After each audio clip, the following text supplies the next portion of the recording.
আমি Arifin Mamun, Bashundhara residential area থেকে এসেছি। আমি আইওবির স্টুডেন্ট।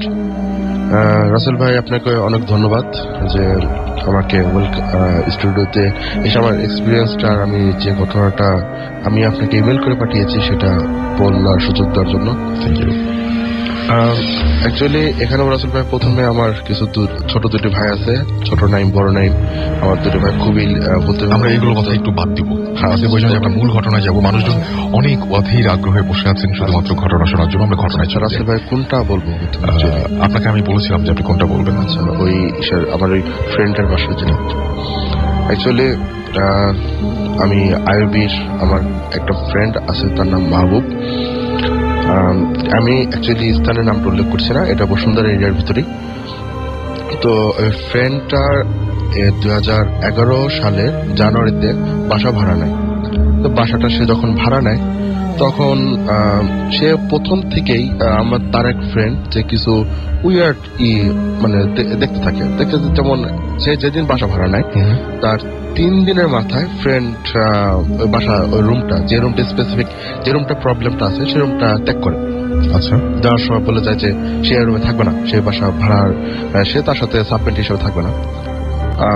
এরকম 1 মাস পরে আরেকটা ফ্রেন্ড আসে, সে এরকম চলে যায়। তার 1 মাস পর আরেকটা ফ্রেন্ড আসে। এরকম করে 5 জন যাওয়ার পরে আমার ফ্রেন্ডের কাছে বিষয়টা খুব খুব মানে গোলমালে লাগে যে কি কারণে তার এরকম আসতে চলে যাচ্ছে। তো ফিফথ যে তার যে ফ্রেন্ডটা চলে যায়, সে তাকে জিজ্ঞাসা করেছে সমস্যাটা কি। তো সে ফ্রেন্ডটা যাওয়ার আগে বলে যে আমি ঘরের ভিতর নুপুরের আওয়াজ পাই, ব্যালকনিতে নুপুরের আওয়াজ পাই, দরজায় নক করে দরজা খোলার জন্য। তো ওই ফ্রেন্ডটা যখন যেদিন চলে যায় তার আগের দিন আমার ওই ফ্রেন্ডটা বলে যাচ্ছে ঠিক আছে আমরা দুজনে আজকে একসাথে থাকবো, কি হয় অ্যাকচুয়ালি দেখার জন্য। তো ওরা দুজনে ওই রুমে ঘুমায়। ঘুমানোর পরে হঠাৎ করে রাত তখন আনুমানিক আমার ফ্রেন্ডটা যেটা বলছে দুইটা তখন বাজে। হঠাৎ করে দেখে যে ব্যালকনির দরজা ভেদ করে একটা কালো শেপের একটা কি যেন ঢুকে কম্পিউটার টেবিলের সামনে এসে একবার ডানে একবার বামে তাকাচ্ছে। তাকানোর পর 2 ফ্রেন্ডের মাঝখানে শুয়ে পড়লো। শুয়ে পড়ার পরে আমার এক ফ্রেন্ডটা হঠাৎ করে তখন মানে খুব বোবে ধরা, যে জিনিসটা বলা হয় বোবে ধরছে। তখন আরেক ফ্রেন্ড ওটা ধাক্কা দিচ্ছে যে কি রে তুই এমন করছিস কেন। তখন ওই ফ্রেন্ড ওর দিকে বড় বড় চোখ করে তাকে বলছে না কিছু না বলে ঘুমায় যায়। ঘুমায় যাওয়ার পরে তখন ওই ফ্রেন্ডটা সব পরের দিন উঠে বলে যে দোস্ত আমি থাকবো না, মানে পঞ্চম দিন ফ্রেন্ডটা চলে যায়। তো আমার কাছে ওই ফ্রেন্ডটা যখন সব কথাগুলো বলে, বলে যে ভাই আমি তোর কাছে বলতে চাচ্ছি না, তুই বিষয়গুলো অন্যরকম মনে করবি, বাদ দে। তো আমি আমার যখন অ্যাসাইনমেন্টের জন্য আমার গ্রুপ প্রেজেন্টেশন যেটা তখন আমার ফ্রেন্ডদের মিলে অ্যাকচুয়ালি করতে হয়। তো আমরা এই কারণে জাস্ট ওর বাসায় আড্ডা দিব, এই ছলে ওর বাসায় আড্ডা দিব আর বিষয়টা জানতে চাবো জাস্ট অ্যাকচুয়ালি কি ঘটে। সেদিন ছিল ডিসেম্বর 24 তারিখ।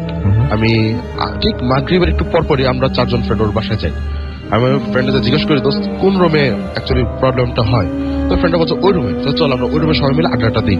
তো বলছে না দোস্ত চল আমরা আমার ড্রয়িং রুম অথবা আমার রুমে দিই, কি না দেখি না কি হয়।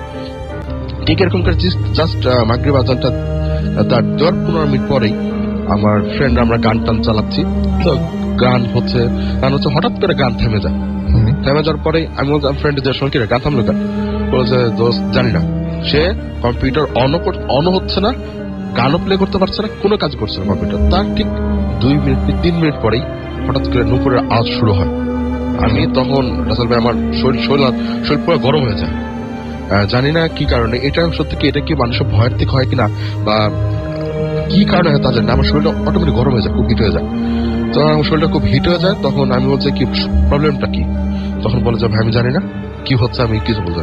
ঠিক তার কিছু পরে দরজা নক করে, ব্যালকনি দরজাটা নক করে আর বলে যে খোলো। আমি ভয়ে আমার ব্যাগ বই খাতা থুয়েই বের হয়ে যাই, বাসার থেকে দৌড়ে বের হয়ে যায়। জাস্ট জুতাটা লেস সারা জুতা পরে আমি বাসায় চলে যায়। বাসায় যায় খুব খারাপ লাগে। পরের দিন শুনি যে ওর বাসায় বলে 3টা আঁচড়ের দাগ পাওয়া গেছে দরজায়। এইভাবে এখন বর্তমানে এখন যা হচ্ছে, আমার ফ্রেন্ড 1 বছর ধরে আছে, বাট 3 মাস পরে ওই বাসার যে বাড়িওয়ালা সে বলছে বাবা তোমার বাসা ভাড়া দেওয়া লাগবে না, তোমরা বাসায় ফ্রিতে থাকো, কোনো ভাড়াটার কিছু দিতে হবে না। এই হলো আমার ফ্রেন্ডের ঘটনা। জাস্ট আমার ফ্রেন্ডের খুবই প্রবলেম আছে কিছুদিন যাবত। ওকে, রাতের ভয়, ভয় যেখানে জীবন্ত। আর এই মুহূর্তে যে ঘটনাটি রয়েছে সেটি আমাদেরকে পাঠিয়েছেন ফারদিন আলম অপূর্ব। আমি চলে যাচ্ছি ঘটনায়। ফারদিন আলম অপূর্ব তিনি লিখছেন যে আমি যে স্টোরিটি বলছি সেটা আমার সাথে ঘটেছিল কয়েক বছর আগে। আমি তখন বান্দরবনে ঘুরতে গিয়েছিলাম আমার ফ্যামিলির সাথে। সেখানে আমরা 1 সপ্তাহের মতো ছিলাম একটা বাংলোতে। বাংলোটার নাম আর লিখলাম না। তো প্রায় একদিন প্রায় রাতে 2টার দিকে 2টা থেকে 2:30টার মাঝে আমার ঘুম হঠাৎ ভেঙে গেল। তখন আমি রাতে উঠে আমি গ্লাসে পানি ঢালতে লাগলাম। বাহিরের থেকে কিছু কুকুরের ডাক শোনা যাচ্ছিল। আমি এতটা কেয়ার করলাম না। আমি আবার ঘুমানোর জন্য প্রস্তুত হলাম, কিন্তু কেন যেন আমার ঘুম আসছিল না। আমার ভীষণ গরম লাগছিল ও তাই আমি জানালাটা খোলার জন্য উঠলাম এবং আগেই বলে নিলাম যে জানালাটার পাশে ঘন জঙ্গল ছিল। তো আমি যখন জানালাটা খুললাম তখন আমি একটা আর্তনাদের শব্দ পেলাম। আমার রুমটার মধ্যে একটা বাহিরে যাওয়ার দরজা ছিল। তো আমি ব্যাপারটা দেখার জন্য বাহিরে গেলাম। আমি দেখলাম আমার জানালাটার পাশে একটা বয়স্ক লোক বসে আর্তনাদ করছে। তো তাকে সাহায্য করার জন্য আমি তার সামনে গেলাম এবং তাকে আওয়াজ দিলাম, কিন্তু সে কোনো সাড়া শব্দ করল না। আমি তার সামনে এগিয়ে গেলাম ও তাকে স্পর্শ করলাম। তখন সে উঠে ঘন জঙ্গলের দিকে খোঁড়াতে এগোতে লাগলো এবং আমি তাকে পেছন থেকে দেখলাম, কিন্তু সে কোনো সাড়া শব্দ করল না, বরং আরো গভীর জঙ্গলের দিকে এগোতে লাগলো। সে কিছু গভীরে যাওয়ার পর আমাকে ইশারা করলো সেখানে আসার জন্য। তখন আমি সেখানে এগোলাম এবং সে আমাকে আঙুল দিয়ে ইশারা করে কিছু একটা দেখালো। আমি সেখানে তাকালাম এবং আমি দেখলাম যে একটি বৃদ্ধ লোকের লাশ সেখানে পড়ে আছে। অবাক কাণ্ড এই যে লোকটা, এটা যে খুবই অবাক একটা ব্যাপার যে আমি এতক্ষণ সাহায্য করার চেষ্টা করছিলাম যে লোকটাকে, তার চেহারা ও লাশটির চেহারা একদম হুবহু একই রকম।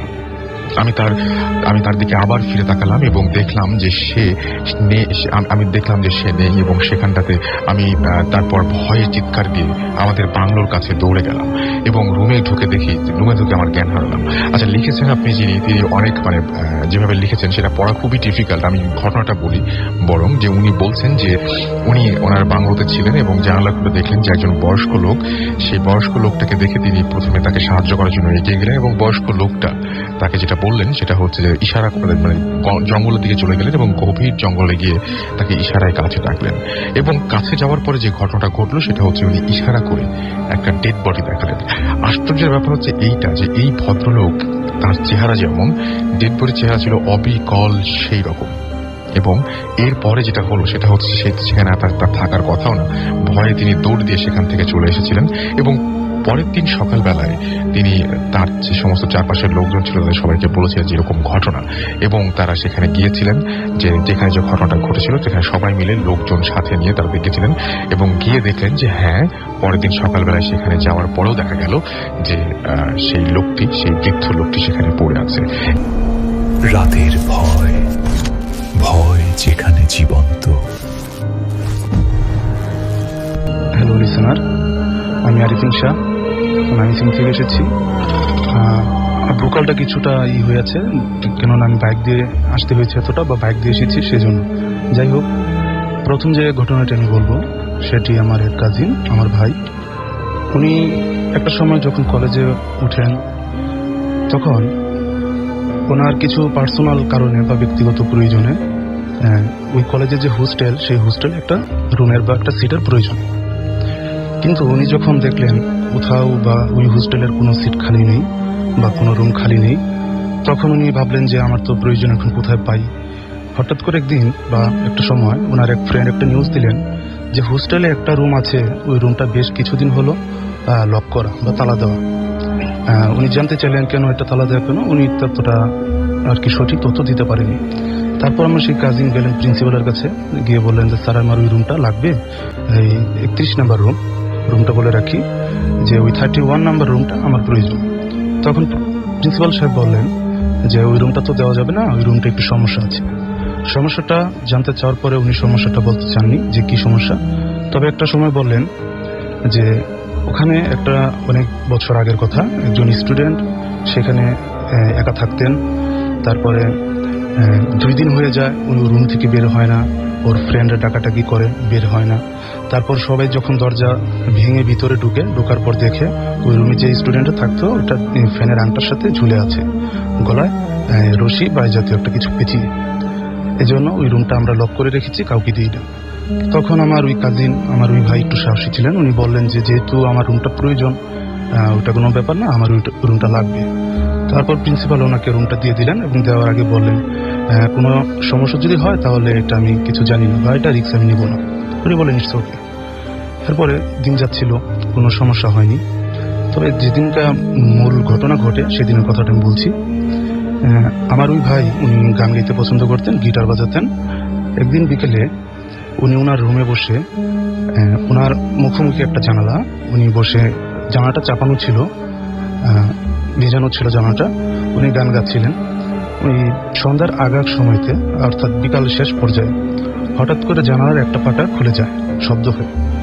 উনি গান গাচ্ছিলেন, উনি গান থামালেন না, উনি তাকালেন সামনের দিকে। তাকিয়ে দেখলেন একটি মধ্যবয়সী একটি মেয়ে, 20 থেকে 25 বছর ভিতরে হবে, একটি মেয়ে দাঁড়িয়ে আছে, তার গায়ে কচু রঙের একটি শাড়ি পরা বা একটি কাপড় পরা। উনি ভাবলেন যে থাকতেই পারে, হয়তো বা গান শুনেছে, শুনে দাঁড়িয়ে শুনছে। কিন্তু হঠাৎ করে ওনার যখন গানের ভিতরেই মনে হলো যেখানে তো কোনো মানুষ আসার কথা নয়, কারণ উনি যে রুমটাতে থাকতেন ওই রুমের যেখানে ওই মেয়েটাকে দেখলেন ওখানে কারো বাড়ি নেই, বা একটা বাউন্ডারি দেওয়া আছে অনেক উঁচু, আর ওখানে বাঁশের কিছু জঙ্গল বা এরকম বাঁশঝাড় আছে। তখন উনি ভাবলেন এখানে এই মেয়েটা আসবে কোত্থেকে। উনি এটার কোনো কল্পনাটা পেলেন না ভেবে, যাই হোক একটা সময় একটু ভুলে গেলেন। কিন্তু সেদিন রাতে যখন রাত 1টা কি 1:30 বা তার কিছু উপরে হবে, তখন উনি গান গাচ্ছেন, উনি অনেক রাত পর্যন্ত প্র্যাকটিস করতেন। হঠাৎ করে যখন নির্জন হয়ে যায়, সব ফ্রেন্ড অন্যান্য রুমে ঘুমিয়ে যায়, তখন ওর জানালায় যে জানালাটা খুলে গেছিল ওই জানালাটা ঠক ঠক করে শব্দ করছে। ওনার একটা অভ্যাস ছিল যে গানের ভিতরে যদি অনেক কিছু ঘটেও যায় উনি গানটা থামান না, গানটা শেষ করেন এরপরে যান। যাই হোক গান শেষ করার পরে উনি বললেন কে। ওপার থেকে কোনো কথা আসছে না, শুধু বলছে যে জানালাটা খোলো, নিজের পরিচয় দিচ্ছে না। উনি বারবার, আমার ভাইটি বারবার বলে যাচ্ছেন, পরিচয়টা জানতে চাচ্ছেন যে আপনি কে। ওই মেয়েটি বারবারই বলছে যে তুমি জানালাটা খোলো, উনি খুললেন না। যাই হোক কিছুক্ষণ নিস্তব্ধ। একটু পর উনি শুনতে পেলেন, যেহেতু ওনার রুমটা লাস্ট রুম ছিল, দেয়াল ঘেঁষা, তখন উনি শুনতে পেলেন পাতার উপরে পাড়া দিয়ে গেলে যে শব্দটা হয় সেই শব্দটা হচ্ছে, অর্থাৎ জানালা থেকে দেয়ালটা পাশ কেটে ওনার দরজার দিকে আসছে। কিছুক্ষণ পর দরজায় এসে ঠিক একইভাবে নক করছে আর বলছে খোলো, উনি খুললেন না। এরকম বেশ কিছুক্ষণ হলো কথা, একজন বলছে খোলো, মেয়েটি বলছে খোলো, আমার ভাইটি বলতেছে আপনি কি। এভাবে কথোপকথনের পরে একটা সময় আবার ওই জানালার কাছে মেয়েটি আসে, আবার ডাকাটাকি করে, কিন্তু উনি খুলেন না। তারপর আবার দরজার কাছে এসে আবার ডাকাটাকি করে। উনি বারবার জানতে চাচ্ছেন আমার ভাইটি যে তুমি কি। যেহেতু পরিচয় দিচ্ছে না সেহেতু খোলার কোনো প্রশ্ন ওঠে না। তারপর হঠাৎ করে মেয়েটি বলে উঠলো যে আমার ক্ষুধা লাগছে, তুমি দরজাটা খুলো, আমাকে ভাত দাও। আমার ভাইটি বললো যে ভাত দিব, তুমি কে সেটা তো জানি না। বললো যে আমার ক্ষুধা লাগছে, তুমি ভাত দাও। পরে ভাই বললেন যে হ্যাঁ ভাত আছে কিন্তু তরকারি নেই। ও বললো যে না তরকারি লাগবে, তুমি আমাকে গোস্তের তরকারি দাও। অর্থাৎ সে শুধু ভাত চাচ্ছে না। আমার ভাই বললো যে না আমি তোমাকে গোস্তের তরকারি বা এই মাংসের তরকারি কোত্থেকে দিব, আমার কাছে শুধু ভাত আছে, তুমি ইচ্ছে করলে নিতে পারো, আমি দরজার নিচ দিয়ে দিব। বলে রাখা ভালো দরজার নিচে কিছুটা ছিল, ফাঁকা ছিল, ঘেরা ছিল। তারপর আমার ভাই থালায় ভাত নিয়ে বললো যে ভাতগুলো নাও। কিন্তু ওই মেয়েটি তখন ভাত চাওয়ার কথা চেঞ্জ করে দিয়ে বলছে তুমি দরজাটা খোলো। অর্থাৎ মেয়েটার টার্গেটই হচ্ছে তাকে দরজাটা খোলো না। কিন্তু আমার ভাই সে সিদ্ধান্ত নিয়েছে যে না, পরিচয়টা না জানা পর্যন্ত, তাছাড়া এই ছাত্র হোস্টেলে এত রাতে একজন মেয়ে কোত্থেকে আসবে, এটা খোলাটা ঠিক হবে না। এজন্য উনি এটা খুলেনি। অনেকক্ষণ ডাকাডাকির পরে স্তব্ধ হয়ে গেল বা নিস্তব্ধ হয়ে গেল, কোনো সারা শব্দ নেই। আধা ঘন্টা মেবি 1.5 ঘন্টা পরে আমার ভাই দরজাটা খুললেন। দরজাটা খুলে বারান্দার দিকে তাকালেন, অর্থাৎ দরজাটা খুললেই বারান্দা, তাকিয়ে দেখলেন দূরে একটি কুকুর বসে আছে, এছাড়া আর কোনো মানুষ নেই। তারপর উনি দরজাটা আবার লাগিয়ে দিলেন। এই হচ্ছে আমার। তারপরে মেয়েটাকে দেখতে পাননি? না, বাইরে কিছু দেখতে পান? সেটা দেখতে পাইনি। এরকম হওয়ার কারণ কি বলে আপনার মনে হয়? কেন এরকম হলো, মানে এই ব্যাপারটা কেন ঘটলো বলে আপনার মনে হয়? ব্যাপারটি ঘটলো, তবে যতটুকু আমার ভাই যেটা আর কি মনে করেছিলেন যে এরকম হতে পারে, যেহেতু ওখানে রুমে একজন ছেলে সুইসাইড করেছিল এবং উনি রাতে যে গান গাচ্ছিলেন, ওই যেখানে সুইসাইড করছিল ফেনারানটা, সেটার একদম নিচেই বসে উনি গানটা গাচ্ছিলেন এবং উনি জানতে পারলেন ওই ডেটটাই ছিল ওই ছেলের মৃত্যুদিন। আচ্ছা, এই জন্য ছেলেটা মৃত্যুবরণ করে। কিন্তু এখানে ছেলেটা আসে নাই, এসেছে ছেলেটা আসেনি, একজন মেয়ে আসছে। একজন মেয়ে এসছে।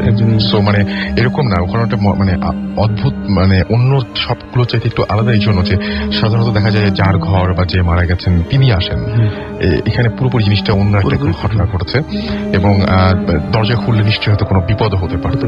এনিওয়েজ, হতেই পারতো কিছু একটা। রাতের ভয়, ভয় যেখানে জীবন্ত। লিখছেন আমাকে প্রিয় রাসেল ভাইয়া, আপনি নিশ্চয়ই ভালো আছেন, কারণ আমি জানি আপনি সবসময় ভালোর দলে। আমি আমার বন্ধুর সাথে রিসেন্টলি ঘটে যাওয়া একটা ঘটনা শেয়ার করছি, ভালো লাগলে পড়ে শোনাবেন। সময়টা বর্ষাকালের এক রাত, ঘড়িতে সময় প্রায় 11:30। বাইরে তখন তুমুল বৃষ্টি। আমার এক বন্ধু সেদিন তাদের বাসায় সম্পূর্ণ একা। একটু জানিয়ে নেই, ওর মা 1 সপ্তাহ হয় সেই বাসাটা গিয়ে উঠেছিল। বাসাটা ছিল 6 তলা, ওরা থাকতো 5ম তলায়। বাসাটার 4 তলায় থাকতো বাড়িওয়ালারা এবং সবার উপরের তলাটা ছিল খালি। যা হোক, বৃষ্টির কারণে হয়তো সেই সময়টা লোডশেডিং চলছিল।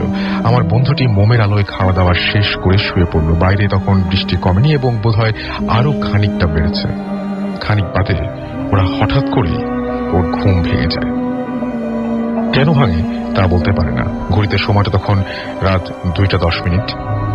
ওর ঘুম আসে না, আর তাই ও শুয়ে শুয়ে ফোনে গেমস খেলতে থাকে। হঠাৎ সে তার ঘরের পাশে খাবার ঘর থেকে অদ্ভুত কিছু আওয়াজ শুনতে পায়। খুটখাট কিছু আওয়াজ অনবরত হতে থাকে, যেন কেউ সেখানে বসে খাচ্ছে। অথচ ও ছাড়া পুরো ফ্ল্যাটে দ্বিতীয় কোনো মানুষ ছিল না। ও একটু ভয় পায়, তবে মনকে প্রবোধ দেয় এই ভেবে যে রাতের বেলায় এমন শব্দ হতেই পারে, ভয়ের কিছু নেই। শব্দগুলো তখনও চলছিল এবং এক সময় তার স্পষ্ট শুনতে পেল সে কেউ একজন জগ থেকে গ্লাসে পানি ঢালছে এবং 6-7 সেকেন্ড পর গ্লাসটি টেবিলে রাখার আওয়াজও পেল, যেন সত্যি কেউ পানি খেল। এবার আমার বন্ধুটি সত্যি প্রচন্ড ভয় পেয়ে যায়। রাত 2টার পর খালি বাসায় তার ঘুম ভেঙে গিয়ে পাশের ঘরেই এমন স্পষ্ট খাওয়া দাওয়ার শব্দ পেলে অতি সাহসীরও কি হাল হয় সেটা আপনারা বুঝতেই পারছেন। যা হোক, সে সাহস করে শোয়া থেকে উঠে বসে। ভেবে পায় না কি করবে। ঘরে চোর ঢোকে এবং ঘরে চোর ঢোকার যদি কোনো সম্ভাবনাই ছিল না, তবুও তার মনে ক্ষীণ আশঙ্কা জেগেছিল এবং ক্ষীণ আশঙ্কা জাগে সেটি যে চোর হয়তো ঢুকতে পারে, হয়তো ভয় কাটানোর জন্যই। তবু সে আল্লাহর নাম নিয়ে পা টিপে দরজার কাছে গিয়ে খাবার ঘরে উঁকি দেয়। তখন আর শব্দ নেই। মোমবাতি জেলে নিয়ে সে পুরো ঘরটা ভালো করে দেখে নেয়, না কিছু নেই। খাবার টেবিলটাও একদম খালি, শুধু 2টো গ্লাস এবং 2টো গ্লাস আছে সেখানে। সে হতবাক হয়ে যায়। অলৌকিক কিছুর ভয় তাকে পেয়ে বসে। সে কোনো মতে গিয়ে আবার শুয়ে পড়ে, কিন্তু কিছুক্ষণ পর শুরু হয় আসল সমস্যা। সে স্পষ্ট শুনতে পায় তাদের ওপরের ফ্ল্যাটে কিছু একটা হাঁটছে। পায়ের আওয়াজটা থেমে থেমে হচ্ছে এবং দেয়ালে আঁচড় কাটলে আর হাত দিয়ে আঘাত করলে যেমন শব্দ হয় তেমন শব্দ হচ্ছে। মনে হচ্ছে যেন কাউকে আটকে রাখা হয়েছে ওই ফ্ল্যাটে। সে মুক্ত হওয়ার জন্য প্রাণপণ চেষ্টা করছে, কিন্তু ওপর তলাটা ছিল পুরোটাই খালি।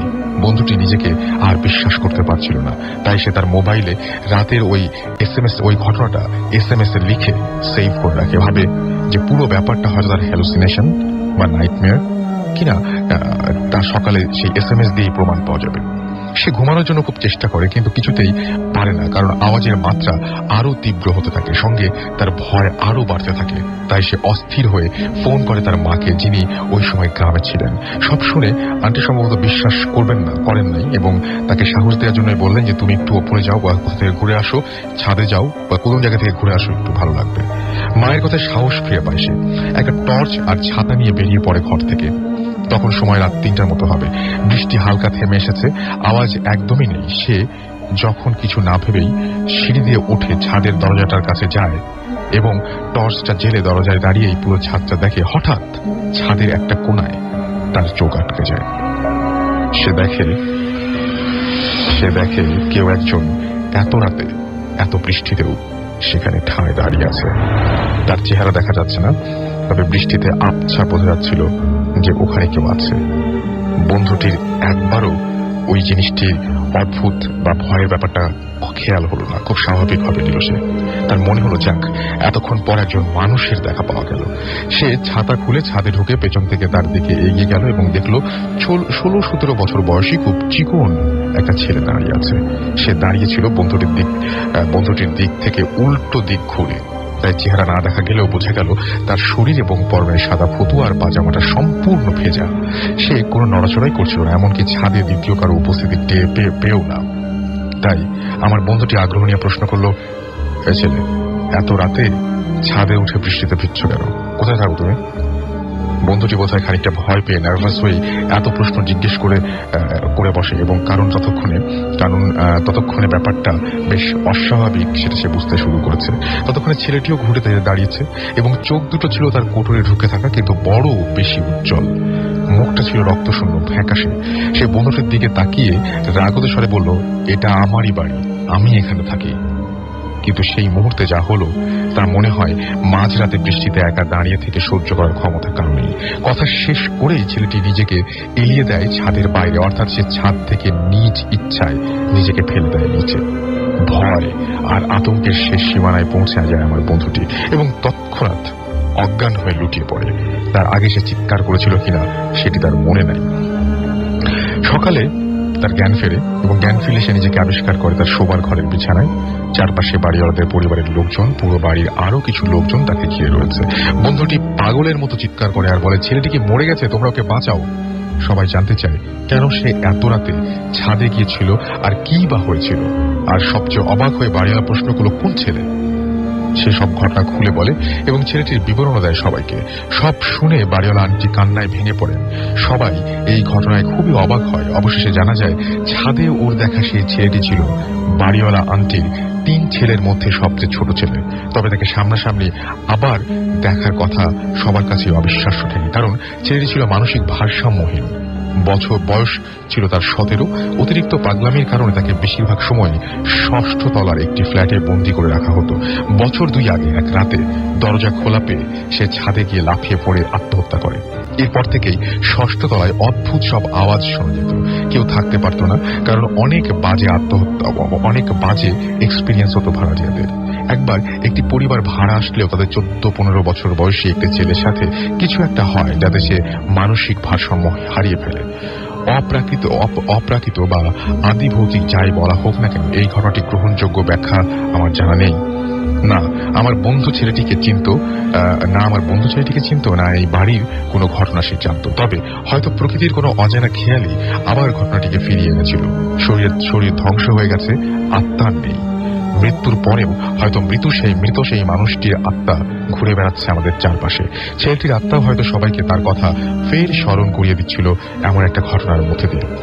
এবং তারপরে তিনি লিখেছেন, এই হচ্ছে ঘটনাটা এখানে শেষ। এবং তারপরে তিনি রাতের ভয়, ভয় যেখানে জীবন্ত। যে আমার বয়স 30 বছর, আমি ফকিরাপুল থেকে বলছি। আমি আজকে আপনাদের সাথে একটি ঘটনা শেয়ার করব। এটার মাঝে বিন্দু পরিমাণ মিথ্যে, ভুল কিংবা বানোয়াট কিছু নেই। ঘটনাটা আপনাদের কতটুকু নাড়া দিবে জানি না, কিন্তু আমি এখনো ভুলতে পারি না। মনে পড়লে অসম্ভব ভয় লাগে। ঘটনাটা ঢাকা মেডিকেল নিয়ে। ঢাকা মেডিকেলে কেউ আছে শুনলে আমি আজও দেখতে যেতে সাহস পাই না। বাসায় একজন লজিং টিচার ছিলেন এবং ক্লাস 6 থেকেই তিনি আমাদের পড়াতেন। সম্পর্কে তিনি আমাদের চাচা, গরিব ছিলেন। ঢাকাতে ওঠার মতো কোনো আত্মীয় স্বজন ছিল না। তার এক ভাইয়ের ছেলে 10-12 বছর হবে। সে সাইকেল চালাতে গিয়ে পায়ে ব্যথা পেয়ে অসুস্থ হয়ে যায়। তাকে ঢাকাতে নিয়ে আসা হয় এবং আমরাই তাকে ঢাকা মেডিকেলে ভর্তি করি। প্রথম দিনে তার অবস্থা ভালো ছিল না। এরপর তার কন্ডিশন আরো বেশি খারাপ হয়ে যায় এবং তিনি বলছেন যে আমি আর আমার ভাই বাচ্চাটাকে দেখতে চাই। রাত 10টার দিকে রওনা দিই আমরা। বাচ্চাটার অবস্থা খারাপ হওয়ার কারণে অনেকক্ষণ স্টে করলাম। রাত তখন প্রায় 2:30 এবং যখন রাত অলমোস্ট 2টা তখন আমার ওয়াশরুমে যাওয়ার খুব প্রয়োজন হয়, কিন্তু কোন দিক দিয়ে ওয়াশরুম এবং কাকে জিজ্ঞেস করব কিছুই চিনতে পারছিলাম না। হসপিটালের একজন কর্মীকে দেখে জিজ্ঞেস করলাম, আচ্ছা ভাই, বাথরুমটা কোন দিকে? সে আমাকে হাতের ইশারায় একটা দিক দেখিয়ে দিল। তো আমি একাই বাথরুমের দিকে গেলাম। বাথরুমে যেতে হবে একটা ওয়ার্ডের ভেতর দিয়ে। ওয়ার্ডটির ভেতর আমি দেখতে লাগলাম যে বিরাট বড় একটা রুম, হল রুম বলা চলে, এবং পুরোটা রুম ভর্তি পেশেন্ট। রুমের প্রতিটি বেডে পেশেন্ট আছে, কেউ ঘুমিয়ে আছে, কেউ জেগে আছে। আমি সবার দিকে একটু একটু তাকালাম, দেখলাম আমার দিকেও কেউ কেউ তাকিয়ে আছে, এবং আমি তাদের মাঝ দিয়ে সোজাসুজি বাথরুমের সামনে গেলাম। গিয়ে দেখলাম এত রাতেও বেশ বিজি ওয়াশরুমটা, কেউ ঢুকছে, কেউ বের হচ্ছে, আমি যেতে পারছি না। আমি 3-4 মিনিট ওয়েট করলাম বাইরে দাঁড়িয়ে। তাদের প্রত্যেকের চেহারা কেমন যেন ফ্যাকাশে, মনে হয় শরীরে রক্ত নেই, কেউ কারোর সাথে কোনো কথা বলছে না। আমিও কোনো কথা না বলে একসময় বাথরুমে গেলাম এবং 2 মিনিট পর বের হয়ে আসলাম। বাইরের দিকে এসে একজন হসপিটালের সুইপারের সাথে আমার দেখা হয়, এবং দেখা হওয়ার পরপরই আমি তাকে জিজ্ঞেস করলাম, এই যে ভাই, এতগুলো পেশেন্ট ঘুমিয়ে আছে, লাইটগুলো জ্বালানো কেন? সবগুলো লাইট জ্বলছে, 7-8টা টিউব লাইট হবে প্রায় জ্বলে আছে, এগুলো নিভিয়ে রাখলেই তো পারেন। উনি আমাকে বললেন, এরা তো পেশেন্ট না, এগুলি তো সব লাশ। ভয়ে আমার হাত পা শীতল হয়ে গেল। এরা সব লাশ। আমি ডান দিকে বাম দিকে তাকালাম, তাকিয়ে দেখলাম আমার ডান পাশে একটা কর্নারে ছোট্ট একটা বাচ্চাদের অনেক লাশ সাদা চাদর দিয়ে মুড়িয়ে স্তূপ করে রাখা হয়েছে। আমি আমার পা বাড়াতে সাহস পেলাম না, আমি থমকে রইলাম আর তাকে বললাম যে এইদিকে বাথরুম কথাটা কমপ্লিট করতে পারলাম না। সে আমাকে বলল, এদিকে কোনো বাথরুম নেই, এটা তো লাশের ঘর, আপনি ওই দিকে সোজা চলে যান। আমি তো অলরেডি বাথরুম থেকে ফ্রেশ হয়ে এসেছি। আমি তাহলে কোথায় গিয়েছিলাম? কাদের দেখলাম? নিজে গিয়েছিলাম নাকি আমাকে কেউ নিয়ে গিয়েছিল? আমি দৌড়ে পেশেন্টের কাছে ফিরে আসলাম। কোন ওয়ার্ডে কোথায় কিভাবে গিয়েছিলাম কিচ্ছু দেখতে কিছুই আমি মেলাতে পারলাম না। আমি জানি আমি ভুল দেখিনি, তবে এটা কি ছিল এখনো আমার মনে হয় যে আসলে কি এটা সত্যি নাকি মিথ্যা, এরকম একটা কথা দিয়ে তিনি।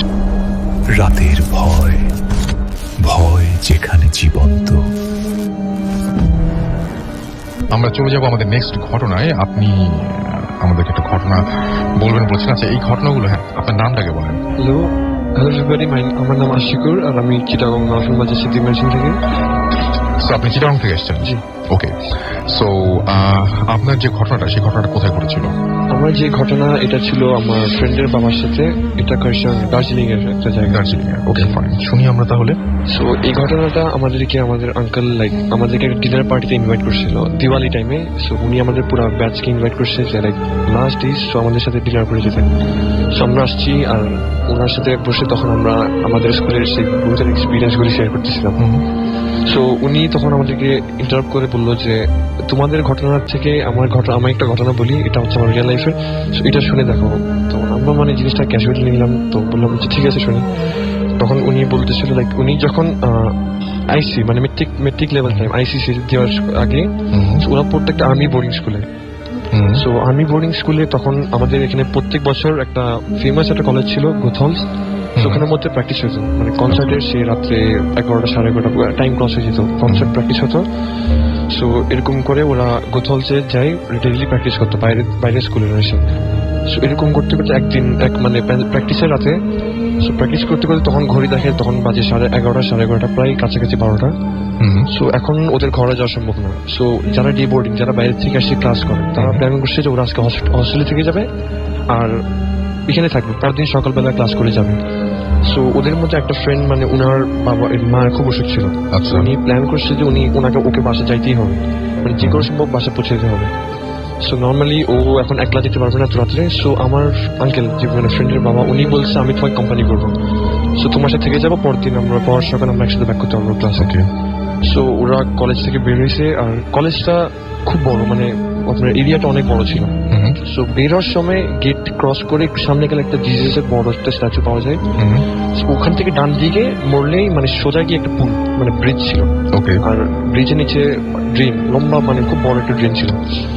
নর্মালি ওরা যাচ্ছে, So, কথা বলতে বলতে যাচ্ছে আর অন্ধকার রাত আর কৈশাং তো এমন একটা ছোট গ্রাম, So, তেমন কি 11টা মানে প্রচুর রাত, মিডনাইট পুরো ওখানে। সো যাচ্ছে তখন মানে ডান হাতে বাম দিকে ওরা যখন দূরে একটা লাইট, সিলভার কালারের ছোট একটা লাইট দেখছে দূরে। সো প্রথমে এটাকে গুরুত্ব দেয়নি, নর্মাল লাইট হতে পারে, কোনো টাওয়ারের কিছু বলে যাচ্ছে, হাঁটতেছে।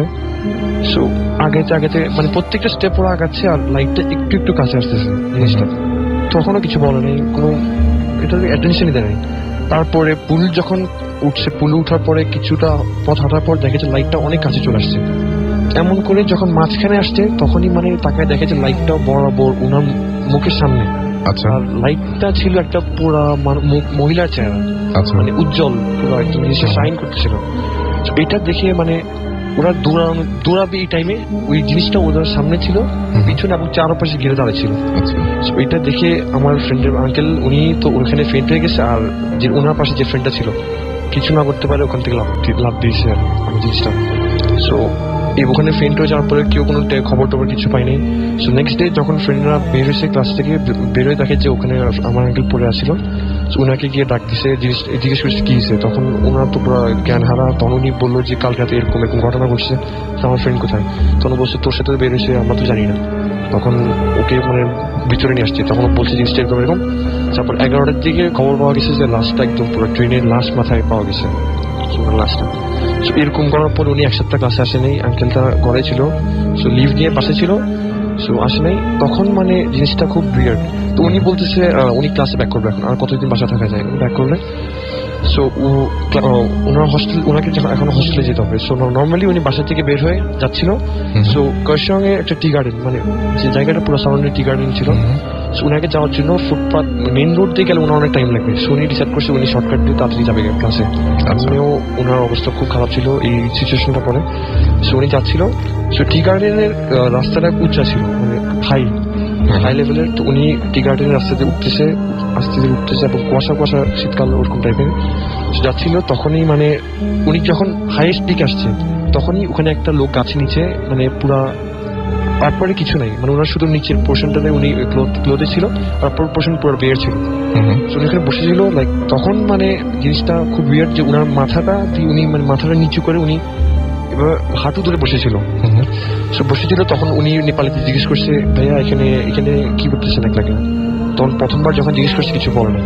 সো ওনার গায়ে এভাবে টাচ করে বলছে যে ভাইয়া এখানে, তখন মানে ওনার কাটা ঠান্ডা ছিল। এটাকে আপনি পারেন নেপালিতে পারেন, নেপালিতে বলেন না, লাইক প্রশ্নটা একদম এক্স্যাক্টলি কিছু এক্স্যাক্টলি। তখন উনি বলছিলাম যে এরকম দাদা তুমি লাইক কে ভো, এরকম জিজ্ঞেস করছে আর কি।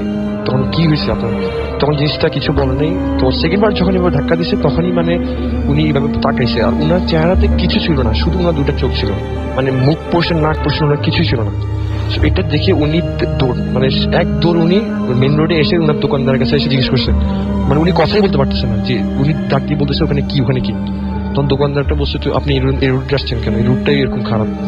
উনি এই রুটটা খারাপ হবে, তো উনি ওনাকে বলছে ডাইরেক্ট আপনি ক্লাসে যান গা, জিনিসটা খুব খারাপ, আপনি মেন রোড দিয়ে যান। উনি মেন রোড দিয়ে ক্লাসে ব্যাক করছে। তো জিনিসটা ওনার মা বাবাকে জানানোর কথা, উনি বলছে ওনার মা বাবাকে জানাবে। আচ্ছা, সো এখন ওয়েট করছে জানাবে করে আলসামি করে করেনি। ওনাদের হোস্টেল ছিল 2 স্টোরির বিল্ডিং, মানে উপরে 10টা রুম, উপর 10টা রুম, নিচে 10টা রুম, আর প্রত্যেকটা রুমে 2 জন করে থাকতো। আর উডেন ছিল, তো উডেন সারফেসের। সো উনি থাকতো উপরতলার রুমে। সো রাত্রেবেলা, ওই দিন রাত্রেবেলা যখন উনি ঘুমাইতে গেছে, আর ওনার ওই দিনের সিচুয়েশন, মানে পুলিশ সিচুয়েশনটা পরে ওনার ঘুমিয়ে হতো না, মানে মাঝরাতে ঘুম ভেঙে যেত, মানে এটা রেগুলার ছিল। সো তারপরে এরকম করে যখন উনি ঘুমাইতে গেছে ওই দিন রাত্রেবেলা, সো নর্মালি উনি ঘুম 2টা 2:30 এরকম করে ভেঙে যেত, এটার মাঝখানে টাইমে ভেঙে যেত।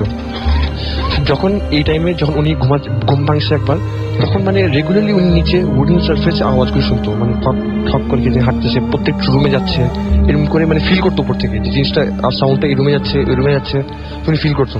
তো উনি চুপচাপ মানে যেরকম ভাবে মুখে কম্বল দিয়ে ঘুমানোর চেষ্টা করতো। সো এরকম করে যখন 3য় দিন মানে উনি এইভাবে ঘুম ভাঙছে উঠছে, তখন আওয়াজটা নর্মালি এভাবে যাচ্ছে, এখান থেকে এই রুম থেকে এই রুম, এই রুম থেকে এই রুম, সামনে ছিল পাকঘর। সো জিনিসটা সাউন্ডটা পাকঘরে গেছে। তো পাকঘরে যেই সেলফগুলি ছিল ওই চামচগুলি ধরছে, উনি ফিল করতেছে সব আওয়াজগুলি পাচ্ছে। তো ফিল আস্তে আস্তে সিঁড়িতে উঠতেছে জিনিসটা, সাউন্ডটা সিঁড়িতে উঠে ওনার দরজার সামনে এসে দাঁড়িয়েছে কিছুক্ষণ, মানে উনি ফিল করতে, উনি তখন কম্বলটা উঠাই ওনার মুখের মধ্যে মানে চাপা দিয়েছিল, দেখবে না। উনি এখন শুইতেও পারতেছে না, উনি মানে বসা পজিশনে মানে কম্বলটা ওনার মুখে উড়াল ছিল। So, তারপরে কিছুক্ষণ পরেই মানে দরজাটা আস্তে করে খোলা আওয়াজ পেয়েছে, জিনিসটা ফুটস্টেপসটা আস্তে আস্তে ওনার কাছে আসছে। আসার পরে কিছুক্ষণ পরে মানে ওনার যে গায়ে ফিলিংটা আসছে যে একটা ঠান্ডা জিনিস, হেরি জিনিস ওনার গাটা ছুঁইতেছে। মানে উনি এটা পাওয়ার সাথে সাথে ওদিকে ফেন্ট হয়ে গেছে। তো পরদিন সকালবেলা স্কুলে পুরো একটা কমোশন টাইপ হয়ে গেছে, যে কিয়স টাইপের জিনিস। তখন উনি মা বাবাকে ফোন করে ডাকছে, এরকম ঘটনা। তো ওনার মা বাবা ওকে উজার টাইপের কাছে নিয়ে গেছে, তাবিজটা দিছে ওনাকে। সো অ্যামেজিং থিং যে এখন হচ্ছে ওনার হাতে এখনো তাবিজটা আছে। উনি আমাদেরকে নিজেই দেখাইছে তাবিজটা ওনার বাম হাতে এই উপরে, ঠিক এলবোর ঠিক উপরে ওনার তাবিজটা বাঁধা। তো ওই জিনিসটা শোনার পরে ইন্টারেস্টিং তো লাগছে, সাথে ভয়ও লাগছে। এবং আপনার ওই কলেজ বা মানে আপনার ক্যাম্পাসের সবাই এই ঘটনাটা জানে নিশ্চয়ই। অ্যাকচুয়ালি ছেলেটা আঙ্কেলের, সো ওনার ফ্রেন্ড সার্কেল সবাই জানে, মানে ওই এলাকার ব্যাপারটা সবাই জানে। ওখানে কি এছাড়াও এরকম ঘটনা ঘটে মানে রেগুলার? এখন জিনিসটা এখন মানে মানুষ বাড়াতে, এখন ঘর বাড়ি সব বাড়তেছে, এখন তেমন কিছু হয় না। হয় টি গার্ডেন সাইডে এগুলি রেগুলার। এইসব দিনের বেলাও দেখে অনেকে জিপ দ্বারা, কেউ লিফট খুঁজে, এটা রেগুলার। দিনের বেলাতে কেউ লিফট, দিনের বেলা মানে এরকম অনেক। এই জন্য ড্রাইভাররা এখন একটা শর্টকাট রুট বের করছে, মানে ওদিক দিয়ে যায় লং ওয়ে, যেটা মেন। মানে ড্রাইভার শুধু রাতে না, মানে দিনের বেলাতেও এই ধরনের পরিস্থিতির সম্মুখীন হয়। এবং ছেলে মেয়ে যে কেউ হতে পারে যে দাঁড়িয়ে লিফট যাচ্ছে। এবং লিফট যাওয়ার পরে কি হয়, ওঠার পরে কি কোনো ড্রাইভাররা বিপদে পড়ে বা এরকম কিছু? থামায় না, যারা মানে রেগুলার ড্রাইভার ওরা কখনো গাড়ি থামায় না। কিন্তু থামালে নিশ্চয়ই বিপদ হয়। হ্যাঁ, ওরকম অনেক কাহিনী শোনা গেছে যে অ্যাক্সিডেন্ট হয়, মানে এটা থামানোর পরেই টার্নিং এ অ্যাক্সিডেন্ট হয়, লিফট দিলে অ্যাক্সিডেন্ট হয়। এরকম অনেক কাহিনী শুনছি। অনেকে মানে, অনেকে মানে না। যারা দেখে তারা মানে। Okay fine. সো আমরা অনেক রাতের ভয়, ভয় যেখানে জীবন্ত। 2-3 নাম্বারে। এনিওয়েজ, আমরা চলে যাবো আবারও ঘটনায়, এবং আমাদের আরো একজন গেস্ট আছেন, তার কাছ থেকে আমরা ঘটনা শুনবো। আমরা চলে যাই আপনার কাছে। আপনার নামটা একটু বলবেন প্লিজ। জি, আমি নিলয় বলছি, মিরপুর 1 থেকে এসেছি। আমি প্রথমেই ধন্যবাদ জানাতে চাই রাসেল ভাইকে, যে আমাকে আমন্ত্রণ করার জন্য, আমার এক্সপিরিয়েন্স শেয়ার করার জন্য। এবং আমি আরো ধন্যবাদ জানাতে যাচ্ছি যে আমার ভূতে ভেমে যত বন্ধু আছে যারা আমাকে শুনছে। ওকে ফাইন, আমরা শুরু করি, ঘটনা শুরু করি। হ্যাঁ জি, ঘটনাটা অ্যাকচুয়ালি আমার এবং আমার পরিবারের সাথে ঘটে যাওয়া ঘটনাটা। তো ঘটনাটা এরকম যে আমার চাচাতো ভাই মঈন, যে কিনা থাকে সিলেটে। তো প্রতি বছরে পরীক্ষা শেষে ও আমাদের বাসায় বেড়াতে আসে। তো প্রতি বছরের মতো এবারও আসবে আমার মনে হয়েছিল। তো ও এবার একটু আগে এসে পড়েছে। তো আগে এসে পড়ার কারণে তো ও বিকাল 5টা বাজে রওনা দেয় বাসার থেকে, এবং রাত 9টা বাজে এসে আমাদের বাসায় পৌঁছায়। তো বাসায় পৌঁছানোর পরে তো ও মানে আমাদের সাথে ফ্রিলি ভাবে কথা বলে তো বাথরুমে ঢুকে যায়। তো বাথরুমে ঢুকে যাওয়ার সময় আমি লক্ষ্য করি যে ওর পায়ে একদিক দিয়ে মানে রক্ত ঝরছে। তো রক্ত ঝরছে, ওকে আর কিছু বললাম না বা বলতেও সুযোগ দেয়নি ও। তো এর ভিতর ও সুযোগ দেয়নি, তো ও বাথরুমে ঢুকে গেছে। একটু পরে ও বের হলো বাথরুম থেকে। তো ওই সময় আমি দেখলাম যে ও স্বাভাবিক, তো ওর রক্ত নেই পায়ে। তো আম্মু এবং আব্বুর সাথেও কথা বললো অনেকক্ষণ। কথা বলার পরে ও বললো কি, নিলয় চল, আমি আর তুই, মানে আমার রুমে গেল। ও বললো যে আমি আর তুই চল গল্প করি। তো আমার রুমে গিয়ে বললো, মানে অনেকক্ষণ মানে কথা বলার পরে বললো যে নিলয়, তোর যদি কোনো সমস্যা না হয় তাহলে তুই ঘরের লাইটটা অফ করে দে। তো আমি একটু অবাক হলাম যে ঘরের লাইট কেন অফ করব। তো আমি ওর কথা মতো ঘরের লাইট অফ করি, কিন্তু ডিম লাইটটা জ্বালিয়ে রাখি। তো ডিম লাইট জ্বালানোর পরেও মানে রাস্তা দিয়ে আমাদের মানে ঘরটা মানে রাস্তার সাথেই, যেহেতু মানে বাসাটা বিল্ডিংটা, তো ঘরে মানে রাস্তার যে ল্যাম্প পোস্টের আলোটা সেটা মানে এসে পড়ছে আমার ঘরে। তো আমি ওকে মানে ল্যাম্প পোস্টের আলো অনেক মানে মানে অনেক মানে প্রখর হওয়ার কারণে মানে আমার ঘরটা মানে প্রায় আলোতে পরিপূর্ণ মানে দেখতে পাই আমি। তো ও মানে ও পুরা চুপচাপ থাকে। তো ও অনেক চঞ্চল প্রকৃতির মানুষ, কিন্তু ও চুপচাপ থাকে। আমার মানে একটু অন্যরকম লাগে যে ও চুপচাপ কেন। তো ওকে আমি মানে বললাম যে কিরে, এবার কি তুই ফার্স্ট হবি পরীক্ষায়? তো ও মানে প্রতিবারই মানে পরীক্ষা দেয় খুব ভালো, কিন্তু ফার্স্ট হতে পারে না, মানে সবসময় সেকেন্ড হয়। তো ওকে খোঁচা দেওয়ার মানে মুখ্যম একটা উপায়, তো খোঁচা দেওয়ার উপায়। তো ও বললো যে হ্যাঁ রে, এবার ফার্স্ট হবো। কিন্তু আমার একটা সন্দেহ হলো, কারণ ও এই কথাটা বললে ও অনেক রেগে যায় এবং কিছু বলে না এই কথাটায়। তো এই উত্তরে মানে আমি আরো শঙ্কিত হলাম, মানে আমি ভেবে পাচ্ছিলাম না যে কি বলবো। তো ও দেখি আমাকে আরো বলছে যে মানে আমি আগে ছোটবেলায় তোকে অনেক জ্বালাতাম না, আমি আগে অনেক মারতাম তোকে। তো আমি আরো অবাক হলাম, ও এই কথা কেন বলছে। আমি বললাম যে তুই কি ঠিক আছিস? তা ও বললো হ্যাঁ রে, ঠিক আছে, আমি অনেক জার্নি করে এসেছি। তো আমি এই জন্য মানে একটু মানে ক্লান্ত, টায়ার্ড। তো আমি মানে বললাম যে ও আচ্ছা ঠিক আছে। তো এইটা বলার পরে মানে একটু পরে মানে আমার আম্মু এসে ঢুকলো ঘরে। তো ঘরে ঢোকার পরে বললো যে কিরে, লাইট অফ কেন, আর মঈন কোথায়? তো আমি বললাম যে মঈন তো আমার পাশেই, তুমি দেখতে পাচ্ছ না? এটা বললে মানে মঈনের দিকে তাকালাম, দেখলাম যে যেই খাটটায় মঈন শুয়েছিল মানে বসেছিল সেই খাটে মানে শূন্য, কিছু নেই। তো খাটটা ফাঁকা। তো আমি এটা দেখার সাথে সাথে মানে অজ্ঞান হয়ে পড়ে যাই। তো এর ভিতর আম্মু আমাকে হাসপাতালে নিয়ে যায়। তো হাসপাতালে নেওয়ার পরে তো মানে আমি অজ্ঞান অবস্থায় মানে পরের দিন আমার জ্ঞান ফিরে। তো এরপরে আমি মানে অনেক দিন মানে একটু অপ্রস্তুত ভাবে ছিলাম। তো এরপরে আমি যেটা জানতে পারি, তো আমার মানে অজ্ঞান হওয়ার কিছুক্ষণ পরে আমার চাচা মানে আমার আম্মুকে কল দেয়, মানে মেজো চাচা। কল দেওয়ার পরে জানতে পারা যায় যে ও যে বাসটিতে আসছিল, মানে মঈন যে বাসটিতে আসছিল ওইটা অ্যাক্সিডেন্ট করছে এবং ওর পায়ে মানে একটা রড ঢুকে গেছিল, মানে A4 থেকে O4 হয়ে গেছিল পায়ের ভিতরে রড। তো মানে অনেক মানে আশঙ্কাজনক একটা অবস্থা। তো ডাক্তার বলছে যে ও বাঁচবে কিনা সন্দেহ। তো কিছুক্ষণ পর কথা বলার পরে তো কিছুক্ষণ পরে আবার আম্মুর কাছে কল আসছে যে আমার চাচাতো ভাই আর নাই। তো আমি এখনো আমার চাচাতো ভাইকে অনেক মিস করি, যে মঈন। সরি। ওকে, না, নো প্রবলেম, আমি বুঝতে পারছি। এবং আপনি আপনার সাথে যে ঘটনাটা ঘটেছে, ঘটনাটা খুবই অন্যরকম একটা ঘটনা। যে মানুষটি মারা যাবে তার সাথে কিছুক্ষণ আগে আপনার সাথে দেখা হয়েছে এবং তার সাথে আপনি কথা বলেছেন, এবং একটা পর্যায়ে আপনার কাছে সে ছোটবেলার সেই ঘটনাগুলো তুলে ধরেছিল এবং বলছিল যে হ্যাঁ, ছোটবেলায় তোকে অনেক মেরেছে। মানে মৃত্যুর আগে হয়তো আপনার সাথে সম্পর্ক ভালো ছিল বলেই শেষ মুহূর্তে আপনি তাকে পাশে পেয়েছিলেন বা দেখতে পেয়েছিলেন। এবং এই ঘটনাটা আসলে খুব, কি বলবো, যে মানুষকে বললে কেউ হয়তো সহজে বিশ্বাস করতে চাইবে না যে এরকম একটা ঘটনা ঘটে কিনা, বাট আপনি একদম সামনে সামনে দেখেছেন। এবং আপনি আপনার মা যখন আপনাকে এসে বলে, সেই মুহূর্তে আপনি বলেছেন যে হ্যাঁ, মঈন তো এখানেই রয়েছে। ব্যাপারটা খুবই অদ্ভুত, এবং এরকম অদ্ভুত ঘটনা মানে অনেক খুব আশ্চর্য লেগেছে আমার কাছে। বাট আপনি মানে জাস্ট আপসেট হওয়ার কিছু নেই এখন। থ্যাংক ইউ আপনার ঘটনা শেয়ার করার জন্য। রাতের ভয়, ভয় যেখানে জীবন্ত। হ্যালো লিসেনার্স, আমি আসিফ, আমি শান্তিনগর থেকে এসেছি। ওকে, প্রথমে রাসেল ভাইকে থ্যাঙ্কস আমাকে আমন্ত্রণ জানানোর জন্য। আচ্ছা, প্রথম আমি যে ঘটনাটা শেয়ার করব, এটা ঠিক আমার সাথে আরো 5 জন ছিল।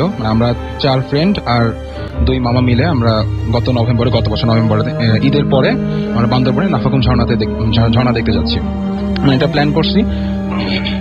তো আমরা বাসে না যাই, আমার এক ফ্রেন্ডের গাড়ি নিয়ে যাই, কারণ আমার ওই ফ্রেন্ডের আব্বা আর্মিতে ছিলেন। তো ওখানে বান্দরবনে যেহেতু আর্মিদের এলাকা, এই কারণে ওখানে আমাদের কোনো গাড়ি নিয়ে ঘুরতে সমস্যা হবে না, সেই কারণে। তো ওই যে ফ্রেন্ডের গাড়ি নিয়ে যাচ্ছি। তো আমরা ঢাকা চিটাগাং রোডে রাতে তখন 1:30 থেকে 2টা বাজে। এই সময় হঠাৎ করে ঢাকা চিটাগাং রোডে আমাদের গাড়িটা নষ্ট হয়ে যায়। তো আমাদের যে ফ্রেন্ডের গাড়ি নিয়ে গেলাম, তো ওর আবার নিজের গ্যারেজ আছে, তো এই কারণে ওর নিজেই গাড়িটা আধা ঘন্টার মধ্যে ঠিক করে ফেলে। ঠিক করে ফেলার পরে আমরা আবার রওনা দিই। রওনা দেওয়ার ঠিক 20 মিনিট পরে আমরা একটা বাজার পার হই। বাজার পার হওয়ার পরেই আমরা যে রাস্তা দিয়ে যাচ্ছি, তারপরে হঠাৎ করে দেখুন যে রাস্তাটা খুব শূন্য, গাড়ি আমাদের 80 থেকে 90 মাইল স্পিডে যাচ্ছে। তো এই অবস্থায় হঠাৎ করে একটা মেয়ে আমাদের সামনে চলে আসে। আচ্ছা, এখন আমরা যেই স্পিডে গাড়িতে যাচ্ছি, তা আমরা ওই মেয়েটার উপর দিয়ে গাড়ি চালিয়ে যাই। তো মানে তখন আমার গাড়িতে সবাই খুব ঝাঁকুনি খায়। তো পেছনে ঘুমাচ্ছিল, আমি নিজে জিনিসটা দেখছি যে একটা মেয়ে সামনে চলে আসছে, আর যে চালাচ্ছিল আমার ফ্রেন্ডটা ও দেখছে। দেখার পরে তো আমরা গাড়িটার সাথে থামাই দিই, যে একটা অ্যাক্সিডেন্ট। তো আমরা গাড়ি থেকে নামি। তো ঝাঁকুনিতে সবাই জেগে গেছে। তো সবাই নামার পরে হঠাৎ আমার পেছনে যে দেখি যে ওখানে লাশ নাই, কোনো লাশ নাই। ওখানে একটা কুকুর মরে পড়ে রয়েছে, কালো কুকুর মরে পড়ে রয়েছে। তো আমরা ব্যাপারটা খুব উইয়ার্ড মনে হয় যে ব্যাপারটা আসলে আপনার সামনে দেখলেন একটা মেয়ে, এবং তার উপরে দিয়ে যাওয়ার পরে গাড়িটা আপনি অ্যাক্সিডেন্ট হয়েছে আমরা দেখলাম, তারপরে দেখলেন যে একটা কুকুর মরে পড়ে রয়েছে। তো এরপরে তো আমাদের মধ্যে ভয়টা একটু কাজ করতেছিল, আবার একদিকে আমরা একটু রিল্যাক্স হয়েছি যে না, আমরা তাহলে কোনো অ্যাক্সিডেন্ট করি নাই। রাইট। তো এরপরে আমরা যাওয়ার পরে আমরা চিটাগাং পার হয়েছি।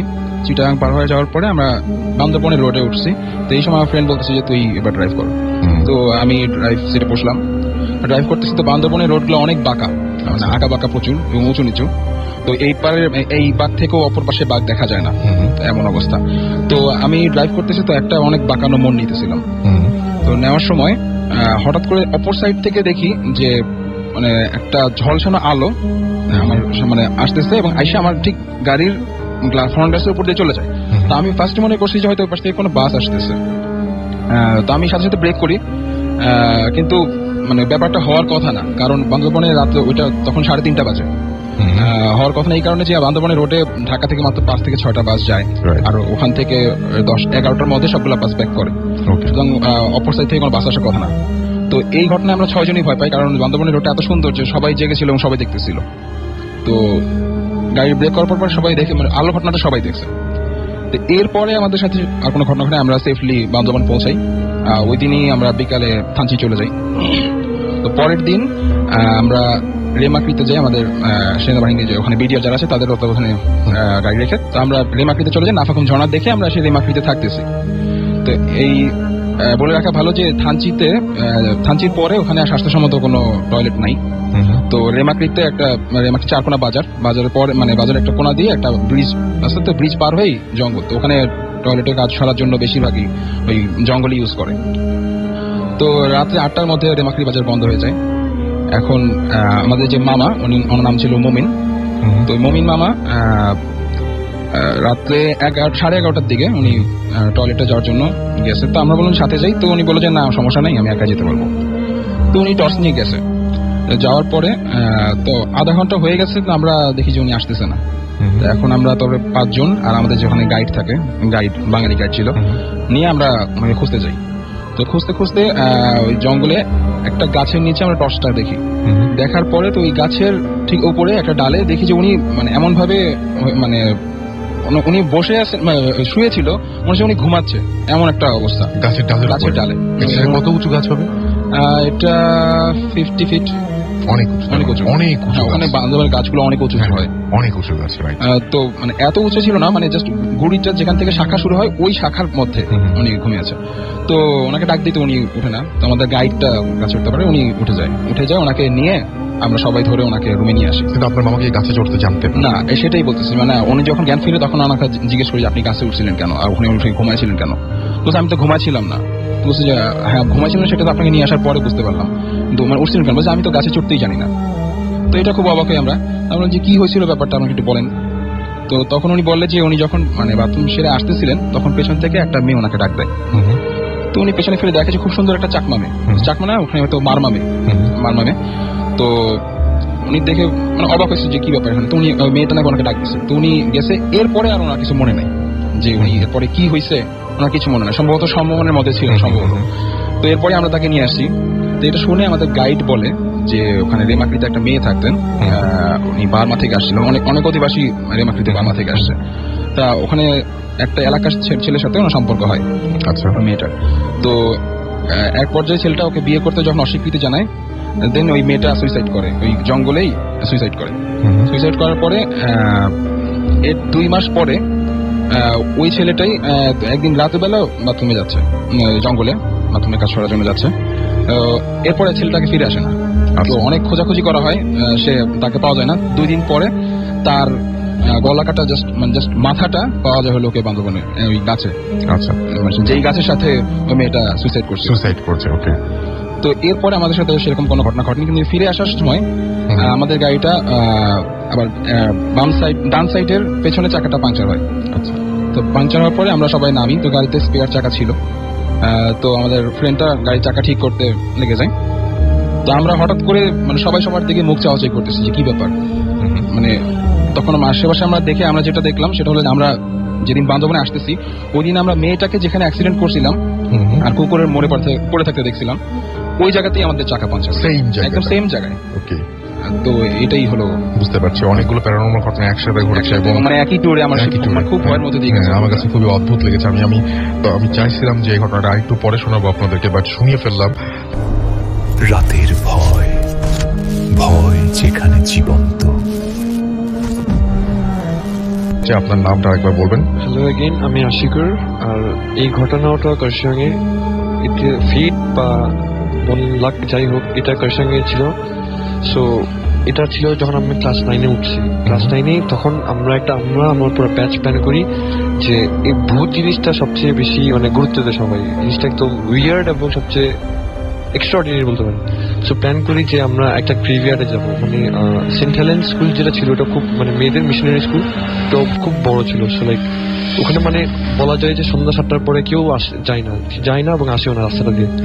সো আমরা প্ল্যান করি যে ওখানে একটা অ্যাবান্ডেন্ট গ্রেভইয়ার্ড ছিল। লাইক স্কুলের সামনে একটা বড় গ্রাউন্ড, গ্রাউন্ডটা ক্রস করলে এজ মানে মাউন্টেনের সেই এজটা আর একটু নিচে নামলেই গ্রেভিয়ারটা দেখা যেত। মানে গ্রেভিয়ারটা আইতো যে ঠিক মোটামুটি বড়, আর ওখানের মধ্যে মানে এখন কেউ যায় না। সো নর্মালি প্ল্যান করি যে ওদিকে যায় থাকবো, সন্ধ্যা 7টার পরে যাবো, দেখি কতক্ষণ থাকতে পারি, যতক্ষণ ঘুম আসে ততক্ষণ থাকবো। সো যাই, আমাদের পুরো 7 জন, আমরা 7 জন ছেলেরা যাই, প্ল্যান করে ওদিকে যাই। সো ঢুকার আগে আমরা আমাদের যা যা লাগবে, খানা, টর্চ, যা যা লাগবে, মানে যা যা লাগার জিনিস, প্রয়োজনীয় জিনিস আমরা সব নিয়ে যাই।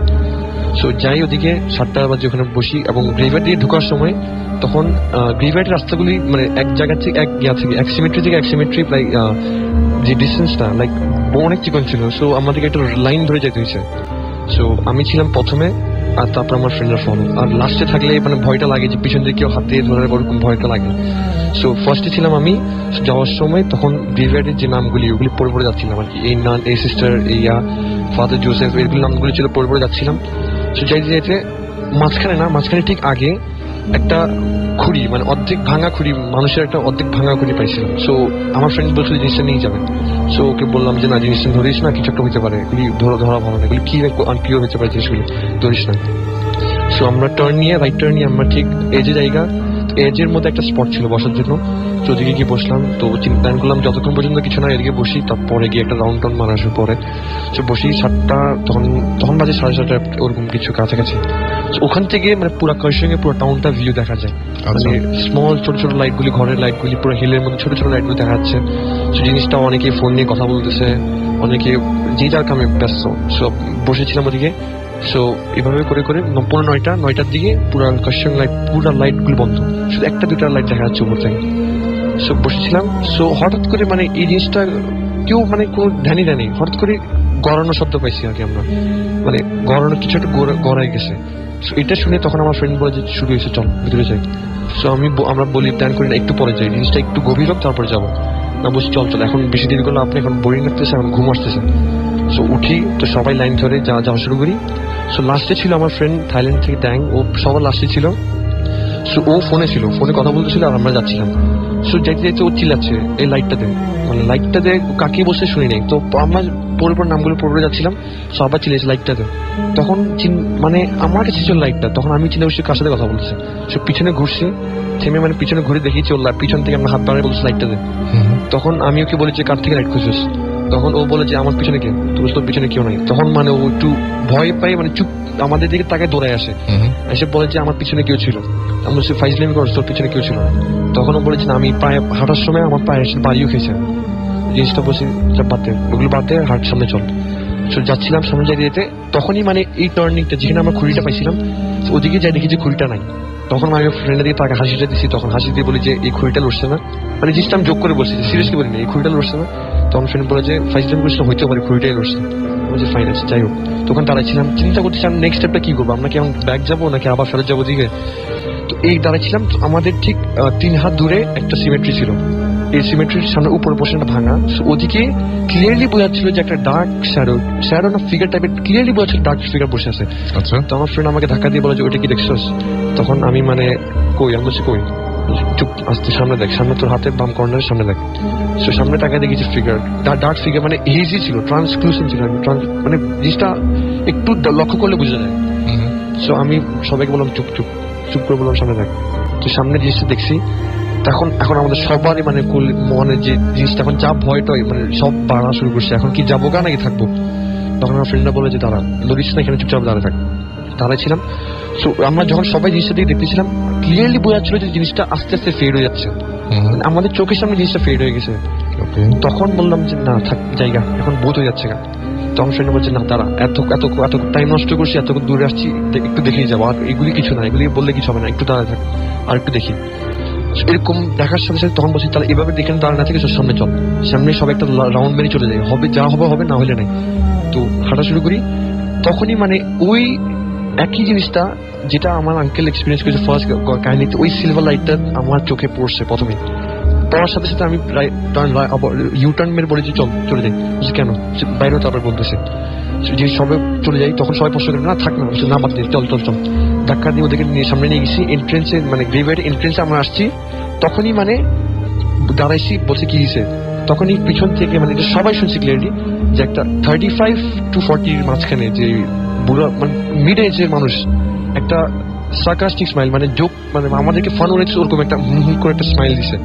এটা শুনে মানে শোনার সাথে সাথে সবাই এক দৌড়ে গ্রাউন্ড ক্রস করে গেটে আসছি। তারপরে কেউ কথাও বলতেছে না, চুপচাপ সময় একদম নিজের যে এনার্জিটা ব্যাক করার পরে তখন আমি জিজ্ঞেস করছি কি রে কেউ করছস? বলছে না আমি করিনি। সবাই প্রমিস কাটে বললো না কেউ করে নাই। তখন হয়েছে বহুত এক্সপিরিয়েন্স হয়েছে চপ হস্টেলে, মানে টার্ন নিয়ে সুন্দর করে হস্টেলে চলে আসছে। সেই ছিল ঘটনা আপনার। রাতের ভয়, ভয় যেখানে জীবন্ত। হ্যালো মিশ্রান, আমি আরিফিন শাহ, আমি থেকে এসেছি। আমার দ্বিতীয় ঘটনাটা শুরু করছি। এই ঘটনাটা আমার এক আঙ্কেলের জীবনে ঘটেছিল। 80-র দশকের কথা হবে। তখন ঢাকা টু ময়মনসিংহ এই বাইরে রাস্তা ছিল না, বাস চলাচল ততটা সহজ ছিল না। আমার আঙ্কেলের গ্রামের বাড়ি ছিল শেরপুর জেলা। ওনাকে ওখানে যেতে গেলে ঢাকা কমলাপুর থেকে জামালপুর জেলার নান্দিনা নামক একটা স্টেশন আছে, রেলওয়ে স্টেশন, সেখানে ওনাকে নামতে হতো। এমন একদিন অবস্থায়, বলে রাখা ভালো উনি ঢাকাতে চাকরি করতেন, পুলিশের চাকরি করতেন। একদিন উনি রওনা দিতে দিতে সন্ধ্যার পার হয়ে যায়। তখন ট্রেন এত যাতায়াত ভালো ছিল না, ইন্টারসিটি যাকে বলে এতটা সহজ ছিল না। ওনাকে লোকাল ট্রেনে উঠতে হয়। রাত তখন আনুমানিক 11টা থেকে 12টা বাজবে। নান্দিনা স্টেশনে একটা ট্রেন এসে থামে, আর সেটাই থাকে সাধারণত লাস্ট ট্রেন। এরপর আর কোনো ট্রেন থাকে না সেদিন। আর ওনাকে যেতে হতো নান্দিনা থেকে ব্রহ্মপুত্র নদে ফেরি ঘাট আছে একটা, ওপারে যেতে হয় নৌকা দিয়ে। সেখানে একটি ফেরি থাকতো, লাস্ট ফেরি। ট্রেনটা আসার পর যে যাত্রীরা আসে তারা উঠবে, এরপর আর কোনো নৌকা পাওয়া যায় না। যাই হোক, উনি ঘাটে গেলেন, একটি নৌকা পেলেন, নৌকাতে উঠলেন। পাশাপাশি ওনার সাথে যারা ট্রেন দিয়ে আসছেন তারা উঠলেন। ওনার সাথে বেশি লোকজন হবে না, এই তো 6 থেকে 7 জন হবে। আর নৌকা পার হওয়ার পরে সবাই একসাথে হাঁটলেন। যেহেতু 80-র দশকের কথা, তখন যাতায়াত ব্যবস্থা এতটা ভালো ছিল না, ওনাকে হেঁটে হেঁটে যেতে হচ্ছে। আর রাতটা ছিল আধা পূর্ণিমা, অল্প অল্প আলো ছিল। আর হাঁটতে হাঁটতে যখন ওনারা যাচ্ছেন একজন একজন করে করে, একটা সময় আমার আঙ্কেল একা হয়ে গেলেন, অর্থাৎ অন্য যারা ছিল তাদের বাড়ি ঘরে ওনারা চলে গেছেন। তারপর আমার আঙ্কেল যাচ্ছেন, হেঁটে হেঁটে যাচ্ছেন, ওনার পরিচিত রাস্তা। এর আগেও উনি বহুবার এই রাস্তা দিয়ে গিয়েছেন। এমন অবস্থায় উনি হঠাৎ দেখতে পেলেন ওনার সামনে দিয়ে একটি সাদা বিড়াল হেঁটে আসছে। উনি এটাকে স্বাভাবিকভাবেই নিন। তাছাড়া ওনার জীবনে এই ধরনের এই অশরীরী ঘটনা বা ভৌতিক ঘটনা ঘটেছে, এই জন্য উনি এগুলো অনেকটা অভ্যস্ত। উনি এই বিড়াল আসাটাকে আমলে নিলেন, কিন্তু উনি পরক্ষণে দেখতে পেলেন বিড়ালটা ওনার পাশ কেটে গিয়ে ওনার ডান পাশে এসে ওনার দিকে তাকিয়ে আছে। আর উনি হাঁটছে, বিড়ালটাও হাঁটছে। কিছুক্ষণ পর উনি তাকিয়ে দেখলেন বিড়ালটা নেই, পিছনে ফিরে দেখলেন কিছু নেই, আর ওই বিড়ালটাও নেই। এর কিছুক্ষণ পর উনি হাঁটছেন, কিন্তু আরেকটি ঘটনা ঘটল। তখন আর বিড়াল নয়, একটি কুকুরটা ওই বিড়ালটার মতোই হেঁটে আসছে। ওই বিড়ালটার মতোই ওনার পাশ কেটে চলে গেল কুকুরটা। কিছুক্ষণ পরে দেখা গেল ওনার ডান পাশে এসে বিড়ালটার মতোই করছে, ওনার দিকে তাকিয়ে আছে, উনিও হাঁটছে, কুকুরও হাঁটছে। এটা চলে গেল। কিছুক্ষণ পর উনি আবার তাকালেন পিছনে, দেখলেন কুকুর নেই বা বিড়াল নেই। এভাবে চলতে থাকলো, উনি হাঁটছেন। একটা সময় দেখলেন ওনার বাম পাশে ছিল ধানি জমি, তখন ধান ছিল না, জমিগুলো ছিল। ওই জমি থেকে রাস্তা পার হয়ে কিছু মহিষ, কালো মহিষ, যারা গ্রামে থাকেন তারা চিনে থাকবেন, ওই মহিষগুলো এই রাস্তা ক্রস করে চলে যাচ্ছে। 1টা 2টা 3টা এরকম করে একটা সময় দেখলেন অনেকগুলো মহিষ পার হয়ে গেল। এর কিছুক্ষণ পর যখন মহিষ শেষ হয়ে গেল, কিছুক্ষণ পর দেখতে পেলেন যে ওই শুকর, বেশ কিছু শুকর, ওগুলো হেঁটে যাচ্ছে, পার হচ্ছে। আবার ওই মহিষগুলোর মতোই 1টা 2টা অনেকগুলো পার হয়ে গেল। কিন্তু উনি তাতেও ঘাবড়ালেন না, যেহেতু আগে বলেছি উনি এগুলিতে অভ্যস্ত ছিলেন। এর বেশ কিছুক্ষণ পর এই 2টা ঘোড়া ওনার দিকে টকবগিয়ে দৌড়িয়ে আসতেছে। এবারও ওনার সামনে এসে ওনার বাম পাশ কেটে চলে গেল, কিন্তু ওই বিড়াল আর কুকুরের মতো ওনার দিকে তাকালেন না। যাই হোক, এরকম করে একটা সময় দেখা গেল যে কিছু মহিষগুলো আবার আসতে শুরু করলো ওনার সামনের দিকে। এবার সবগুলো 2টা ঘোড়ার মতো, 2টা না, অনেকগুলো মহিষ ওনার দিকে দৌড়ে আসছে, অর্থাৎ ওনাকে ভয় দেখানোর জন্য। কিন্তু মজার ব্যাপার হচ্ছে, বা ভাবার বিষয় হচ্ছে ওনাকে আক্রমণ করার জন্য ওগুলো কোনো কিছু আসেনি, ওনার পাশ কেটে চলে যাচ্ছে সবগুলো। এরকম করে ওনার প্রায় রাস্তা শেষ হয়ে যাচ্ছে, 3 ভাগের প্রায় 2 ভাগ রাস্তা শেষ হয়ে যাচ্ছে হাঁটতে হাঁটতে। উনি আস্তে আস্তে একটা জায়গা আছে ওখানে চরখারচর নামে একটা জায়গা, জামালপুরে এখানে যারা থাকেন তারা চিনে থাকবেন। আর ওখানে একটা স্কুল আছে, সেই স্কুলটা দেখার পর উনি ভাবলেন অনেক দূর তো হাঁটলাম, একটু রেস্ট করে নিন। এরপর উনি স্কুলের বারান্দায় গেলেন, গিয়ে দেখলেন সেখানে কিছু বেঞ্চ আছে, ছাত্রছাত্রী যেখানে বসে ওই বেঞ্চগুলোতে বারান্দায় থাকে, ওগুলোতে উনি বসলেন। এরপরে পাশে তাকিয়ে দেখলেন একটি চৌকির উপর একটি মানুষ কাঁথামুড়িতে শুয়ে আছে। উনি ভাবলেন হয়তো দারোয়ান বা নাইট গার্ড যিনি আছেন উনি শুয়ে আছেন। যাই হোক, উনি বসে যখন রেস্ট করছেন তখন হঠাৎ মনে পড়লো যে ওনার কাছে সিগারেট আছে। এতক্ষণ ওনার এগুলো মনে পড়ে, উনি পকেট থেকে সিগারেট বের করে লাইটার দিয়ে জ্বালালেন। জ্বালানোর পরে উনি পাশে তাকিয়ে দেখেন ওই নাইট গার্ডটিও নেই, ওটা ভেনিশ হয়ে গেছে। এরপর উনি একটু ভয় পেলেন যে এতক্ষণ যা ঘটলো তো ঘটলো, এখানে এসে বসলাম, বসার পরে পাশে যে মানুষটিকে দেখলাম কাঁথামুড়ি দিয়ে শুয়ে আছে, এই লোকটিও ভেনিশ হয়ে গেছে। উনি ভয় পেয়ে ওখানে আর বেশিক্ষণ বসলেন না, উনি ভাবলেন যে যতটুকু বাড়ির পথ আছে ততটুকু সিগারেট ফুঁকে ফুঁকে চলে যাব। যাই হোক, উনি যখন মাঠটা পেরিয়ে আসছেন, স্কুলের মাঠ, আসার পরে উনি পিছনে শব্দ পেলেন যে স্কুলের চাল, টেবিল, কাঠের যে এগুলো আছে এগুলো ভেঙে চুরে তোলপাড় হয়ে যাচ্ছে এবং একটা ঝড় বয়ে যাচ্ছে। অর্থাৎ এই টিনের স্কুলটাকে ভেঙে ঘুরিয়ে দিলে যেরকম একটা শব্দ হবে এই গভীর রাতে, ঠিক সেরকম শব্দ, সবকিছু ভেঙে চুরমার হয়ে যাচ্ছে। আর উনি তখন আর পিছিয়ে তাকালেন না, উনি চলে আসলেন। আর এভাবেই একটা সময় উনি বাড়িতে চলে আসলেন। আর আমার দাদার সাথে উনি দেখা করলেন। আমার দাদা হচ্ছে আমার আঙ্কেলের শ্বশুর। আমার দাদা ছিলেন একজন হুজুর মানুষ, ওনার কাছে গিয়ে বললেন ঘটনা যে এরকম এরকম এরকম ঘটলো। তখন উনি বললেন যে তুমি অনেক একটা বড় বিপদ থেকে বেঁচে এসেছো, যাই হোক তুমি অজু করো, অজু করার পর ঘরে উঠো। উনি অজু করলেন, এরপর ঘরে উঠলেন, আর ওনার কোনো বিপদ হয়নি। এই ছিল আপনার ঘটনা। ওকে, আমরা সেকেন্ড ঘটনায় চলে যাই, যেহেতু সময় খুব কম আপনার কাছে চলে যায় সরাসরি। বলেন আপনার ঘটনাটার নাম বলবেন, তারপরে ঘটনাটা শুরু করে দেবেন। হাই লিসনার্স, আমি আরফিন মামুন এগেইন। আমি এখন যে আমার যে ঘটনাটা বলবো অ্যাকচুয়ালি সেটা আমার আঙ্কেলের সাথে ঘটেছিল। আমি আমার আঙ্কেলের বাড়ি ফরিদপুর। যখন এই ঘটনাটা ওনার সাথে ঘটে তখন উনি মাদ্রাসার স্টুডেন্ট ছিলেন। তখন তার বয়স ছিল 20। এমন একদিন সময় সে যখন মাদ্রাসা পড়াশোনা করতো তখন একদিন হঠাৎ করে, তখন রাত 2টা কি 2:30 এমন সময় যে তার খুব পেট ব্যথা করে। পেট ব্যথা করার সময় সে স্বাভাবিক বিষয়টা ধরে নেওয়ার পরে সে যখন টয়লেটে যায় তার কোনো পেট ব্যথাটা সারতেছে না। সে আবার আসে, আবার সেকেন্ড বার যায়, আবার আসে, আবার থার্ড বার যায়। কিন্তু থার্ড বারের মাথায় তার যেটা হয়, সে টয়লেটের ভিতর থেকে একটা কান্নার আওয়াজ শুনতে পায়, যে কান্নার আওয়াজটা খুব অদ্ভুত তার কাছে লাগে। সে যখন টয়লেট থেকে বের হয় তখন দেখে যে দূরে একটা গাছ ছিল। গাছটা অ্যাকচুয়ালি যে কি গাছ তখন আমার সে আঙ্কেলটা আমাকে বলে নাই। তো গাছটার নিচে দাঁড়িয়ে একটা মেঘ খুব কান্না করছে, খুব জোরে কাঁদতেছে। তো আঙ্কেল তার কাছে যে জিজ্ঞাসা করে যে তুমি কে, এত রাত্রে এরকম করে কান্না করতেছে কেন? যখন আঙ্কেল তাকে কথাটা বলে, সে তখন আঙ্কেল থেকে ঘুরে তাকায়, তখন আঙ্কেল তাকে চিনতে পারে, কারণ মেয়েটা ছিল তার আঙ্কেল তখন মাদ্রাসা হোস্টেল থাকতো। তো ওই মাদ্রাসা হোস্টেলের থেকে ঠিক 5 হাত কি 2 হাত দূরে তার বাসা, মানে তার সাথে ওনার ভালোই পরিচয় ছিল মেয়েটার। তো মেয়েটা তখন বলে যে মা তাকে খুব মারছে, মেরে ঘর থেকে বের করে দিচ্ছে। তো মেয়েটা তখন আমার আঙ্কেলটা বলে যে তুমি বাড়ি যাও, এত রাত্রে এখানে থাকাটা তোমার উচিত হবে না। তখন আমার আঙ্কেল তখন মেয়েটাকে বাড়ি পর্যন্ত এগিয়ে দেওয়ার পরে আঙ্কেল যখন তার রুমে ব্যাক করে তখন আঙ্কেল তার শরীরটা অনেক গরম গরম লাগতেছে। তো আঙ্কেল তখন বুঝতে পারেনি।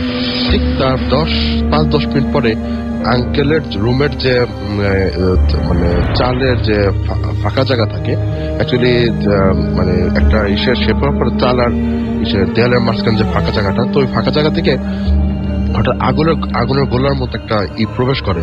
তাকে বিষয়টা দেখে খুবই ভয় পেয়ে যখন বিছানাটা বসে তখন দেখে যে ওই আগুনের গোলাটা সে মেয়ের শেপ নিছে, তখন আঙ্কেল বিষয়টা এত ভয় পেয়ে যায়, তখন মেয়েটা আঙ্কেলকে মানে অভয় দেয় যে তুমি ভয় পেও না, তোমার কোনো ক্ষতি করবো না।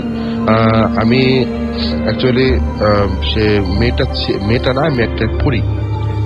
তোমাকে দেখে আমার খুব ভালো লাগছে, আমি তোমাকে অনেক আগের থেকে তোমাকে ফলো করতেছিলাম, কিন্তু তোমাকে দেখা দিতে পারিনি। তো আজকে আমার সময় আসছে, তখন আমি তোমাকে দেখা দিচ্ছি। তো আমি তোমার কোনো ক্ষতি করবো না, জাস্ট তোমার সাথে তোমাকে জাস্ট তোমাকে হেল্প করবো, বিভিন্ন রকম সাহায্য তোমাকে করবো, তুমি ভয় পেও না। তো এভাবে আমার আঙ্কেল যখন মাদ্রাসায় থাকে, তো হোস্টেল থাকার সময় এরকম করে এই ঘটনা কিন্তু অনেক বড়, আমি যে আপনাকে যেটা বাইরে বলতে বলিনি। তারপর আপনি বলছেন, আপনি একদম শর্ট করে বলেন যেহেতু সময় খুব কম। এই ঘটনা অনেক বড়। তো এভাবে এক নম্বর যাওয়ার পরে মাদ্রাসার বড় হুজুর সে বিষয়টা জেনে যাওয়ার পরে আঙ্কেলকে মাদ্রাসা থেকে মানে বের করে দেয়। বের করে দেওয়ার পর আঙ্কেল যখন তার বাড়িতে ফিরে আসে, ওই পরিটা আঙ্কেল পিছনে চলে আসে। এসব পরে তো আঙ্কেল যে রুমে থাকতো, অনেক রাত্রে পরিটা আঙ্কেলের রুমে আসতো। তো এই জায়গায় বলে রাখা ভালো যে আমাদের মানব জাতির সাথে যেরকম মেয়ে জাতি, মানব জাতি তো দুই রকম, একটা পুরুষ জাতি, মেয়ে জাতি। পরিদের ভিতরে আল্লাহ তো দুইটা জাতি সৃষ্টি করেছে, মানব জাতি আর জিন জাতি। যে পুরুষরা হলো জিন থাকে, আর মেয়েদের যারা থাকে তাদের বলা হয় পরি। তো আমার ওই পরিটা আমার আঙ্কেলকে ওদের দেশে নিয়ে যেতে চায়, বলছিল যে আঙ্কেলের সাথে কমিটমেন্ট ছিল যে আঙ্কেলকে যদি নিয়ে যায় তাহলে আঙ্কেলকে আমার ফেরত দিয়ে যেতে হবে। তো অ্যাকচুয়ালি যদি পরিরা যে কাউকে নিয়ে যায় তাকে কখনো ফেরত দেয় না, ওরা ওদের ওখানে রেখে দেয়, ওদের গোলাম হিসাবে রেখে দেয়।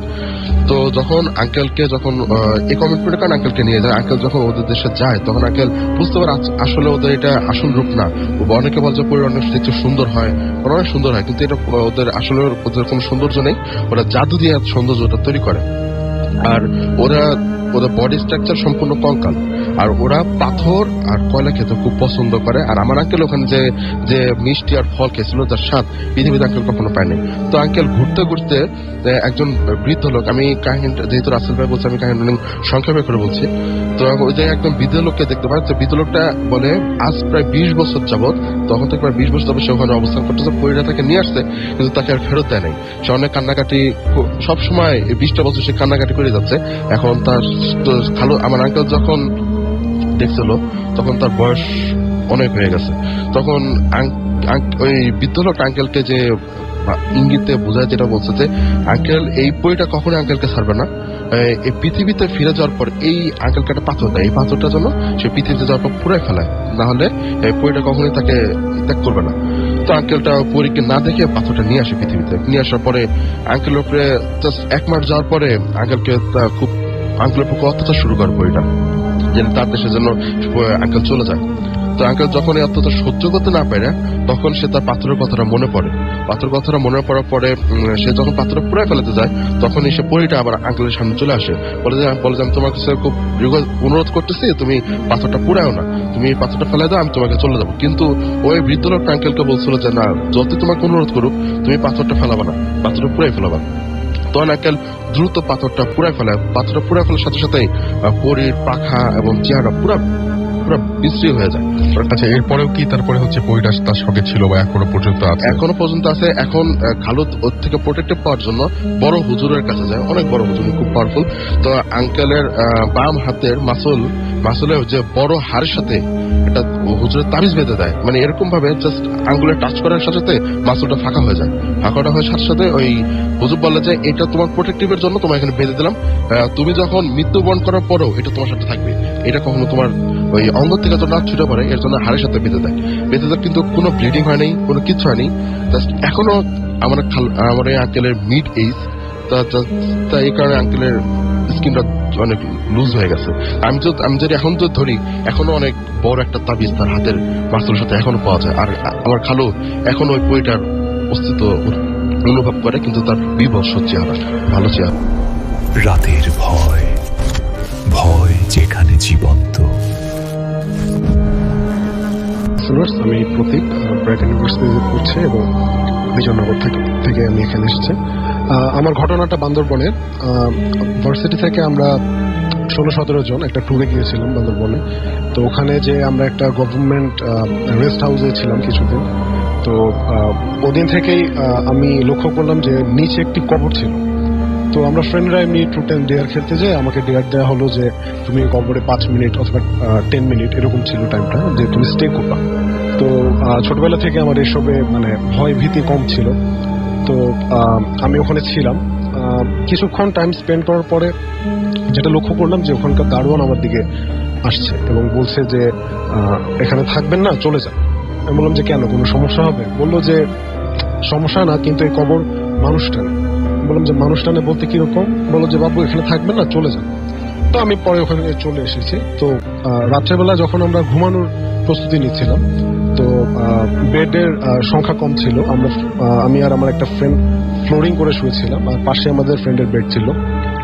তো লাস্ট সিন এটা ছিল যে আমি গেটটা বন্ধ করে লাইটটা অফ করছি এবং গেটটা খুলে কবরটা দেখা যেত। তো হঠাৎ যখন আমি মানে রাত্রে আচ্ছা ঘুম আসতেছে ওই অবস্থায়, হঠাৎ আমি লক্ষ্য করলাম যে আমার হাতের উপর একটা বড় হাত পড়েছে এবং সেই কবরের ডিরেকশনের দিকে আমাকে সে টেনে নিয়ে যাচ্ছে। তো আমি ঠিক বুঝতেছিলাম না যে এটা ড্রিম নাকি রিয়েলিটি। তো আমি চোখ বন্ধ করে আমি মানে নিজেকে ছাড়ানোর চেষ্টা করতেছিলাম। তো অনেকক্ষণ এরকম হলো এবং প্রায় সে আমাকে ড্র্যাগ করে অনেক দূর নিয়ে গেছে। তো এমন সময় আমার ফ্রেন্ড যে পাশে শুয়েছিল সে হঠাৎ আমার উপরে হাত দিল। তো আমি লক্ষ্য করলাম যে আমার হাত ছেড়ে দিয়ে তাকে টেনে নিয়ে যাচ্ছে। তো এরকম একটা অবস্থায় হঠাৎ দেখলাম যে রুমের লাইট জ্বলে উঠলো। তো পাশে যে আমার ফ্রেন্ডটা শোয়া ছিল সে বললো যে তোদের কি হয়েছে, তোরা এরকম কেন করছিস? তাই আমি বললাম যে তুই আমাদের সাথে কেন দুষ্টামি করতেছিস, এই রাত্রে হাত ধরে কেন টানাটানি করছিস? বলছে না, আমি তো তোদের গঙ্গানির আওয়াজ পেলাম, তোদের কি হয়েছে জানতে আমি লাইটটা অন করেছি। তো এই ছিল মোটামুটি কাহিনী। যে সেদিন সেটা কি ছিল আমি নিজেও বলতে পারবো না এবং আমার পাশে যে ফ্রেন্ড ছিল সেও বলতে পারবে না যে কি আমাদের টেনে ওখানে নিয়ে যাচ্ছিল।